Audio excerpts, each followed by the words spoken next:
What's up, fight fans? Welcome to Mr. Mustache MMA News. Today, I want to discuss a pretty exciting upcoming heavyweight matchup, upcoming January 13th on the Johnny Walker vs. Magomed Ankalaev 2 card. But guys, before we get into it, don't forget to hit the like and subscribe button to continue getting more MMA content by yours truly, and to also help the channel grow. Alright guys, getting right into it, we got Andrei Arlovski taking on Waldo Cortes-Acosta in a fight where it's pretty shocking to see that Arlovski's still fighting. 44 years old. He's been turning back the clock here and there throughout his career, just saving his job, taking out prospects left and right. But it has now finally seemed to, Father Time has really seemed to have caught up with him. Most recently against his fights with Marcos Rogerio de Lima, and his most recent fight against Dante Mays, where it just shows, man, these up and coming guys, man, they're fucking killers. They hit hard, and Dante Mays, who's not even really considered to be that elite of a heavyweight, kind of the bottom of the barrel of the UFC heavyweights, he made pretty quick work.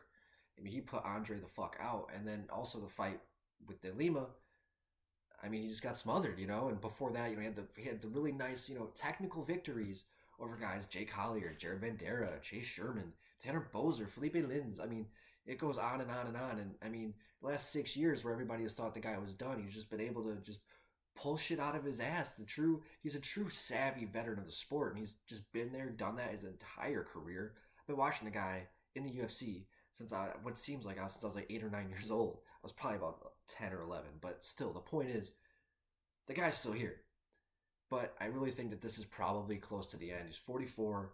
He's fighting Waldo, man, who's a fucking freight train, right? He's got his lone loss also to Marcos Rogerio de Lima, coming off of the win against Lucas. But before that, I mean, the guy, he makes it look so effortless.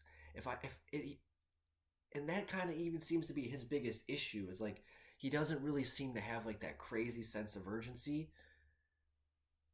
But man, he's fucking good everywhere. Dangerous, one-shot knockout power. I mean, that fight they had with Chase Sherman, I mean, even though like he could not figure out those leg kicks whatsoever, he was still able to find his path to victory and battle that adversity. And if I'm not mistaken, like, he could have been a boxer. Like, I think he might have been a professional boxer before this. So the guy he's very athletic, even for his size. And what he's been able to show us so far is that he does have some things to learn, especially in MMA.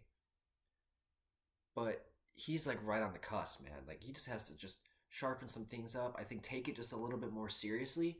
And I think we'll see exactly where he is with this fight against Andrei Arlovski. Because Andre, he is the definition of like UFC caliber. He's like that line where it's like, you could beat Andre, you're probably you're ready for the UFC heavyweight rankings. Not I wouldn't say rankings, but like competition, right? If you lose to Andrei Arlovski, it's like, all right, you definitely have some fucking things to learn, because he just went out there, and you got beat by a guy who's 44. Now, we all know at heavyweight, when it comes to age, the older you are, a lot of the times between, I'd say 36, maybe 34 and like 38, you will see those guys kind of shine. They don't have to rely so much on their athleticism, as to where they, the more you learn, it seems like the better that they get. Even as age goes, they are able to keep some of those things because they don't have to rely so much on their athleticism, I guess is where I'm trying to get at. But this fight against Waldo, man, I mean, this is really a make or break it for Andre. I know the UFC will probably keep him employed no matter what. But when it comes to him actually being competitive within the UFC, I think this is make or break for him. And same thing with Waldo. Like, if Waldo can't go out there and finish Andre or make it look convincing in some convincing fashion, I think it's going to hurt his stock. I think he's really only in a lose-lose position here, where Andre, he only has anything to gain out of this. But I think Waldo, he's going to go out there. I think he's going to get the victory. I don't know if he's going to get a finish, but I definitely see at the very least, if he doesn't get a first-round finish, it'll probably be a decision victory. That's kind of my guess here. All right, guys, that's going to do it for today. Let me know in the comment section what you guys think of this Andrei Arlovski versus Waldo Cortes-Acosta matchup. I'd love to hear your guys' thoughts. And guys, please don't forget to hit the like and subscribe button to continue getting more MMA content by yours truly and to help the channel grow. All right, guys, that's going to do it today. Mr. Mustache, MMA News out. Let's fucking go, fight fans.